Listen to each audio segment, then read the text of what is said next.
Ukiona kwenye kioo sura yako si nzuri, huvunji kioo, sio?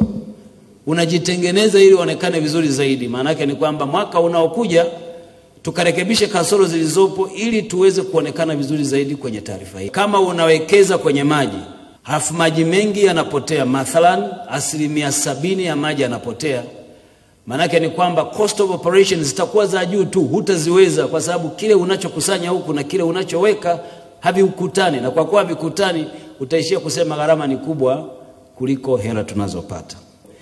Ili kila Mtanzania apate huduma bora ya maji na aishi katika mazingira safi, basi naelekeza yafuatayo kwa mamlaka za maji zifanyie kazi kuanzia hivi sasa.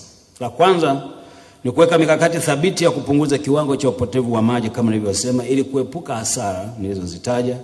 Kwa mwaka huu upotevu huu nimewaeleza umeleta hasara ya bilioni 114.12. Ni fedha nyingi sana ukilinganisha na uwezo wa kibajeti tulionao. Lakini la pili, kujihusisha pia katika swala la usafi wa mazingira kwa ajili ya afya na ustawi wa jamii. Swala hili mnimtambuka liendelee kuwa sehemu ya kipaumbele cha sekta ya maji. Nimejulishwa vile vile wizara imeandaa mpango mzuri sana au mwongozo wa usimamizi wa huduma ya maji safi na tope kinyesi.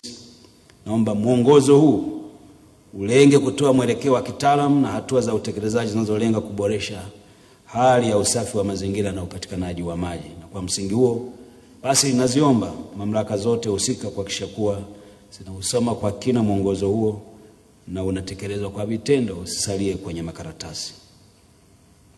Jambo la tatu, naomba vile vile tuongeze juhudi katika uwekezaji katika uzalishaji wa maji. Hii itasaidia kuziba pengo lililopo la uzalishaji maji, sababu wastani na uwiano wa uzalishaji maji dhidi ya mahitaji